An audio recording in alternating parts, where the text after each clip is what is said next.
What does bonjour really mean? Learn French greetings.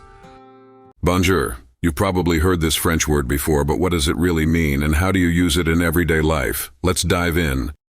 In France, a friendly bonjour can open doors literally and figuratively.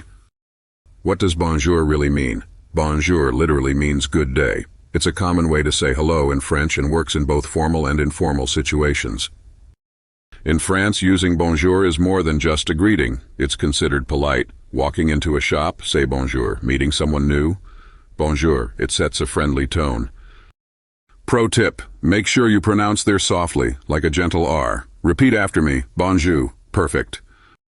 Quick fun fact, bonjour also appears in famous French songs and movies.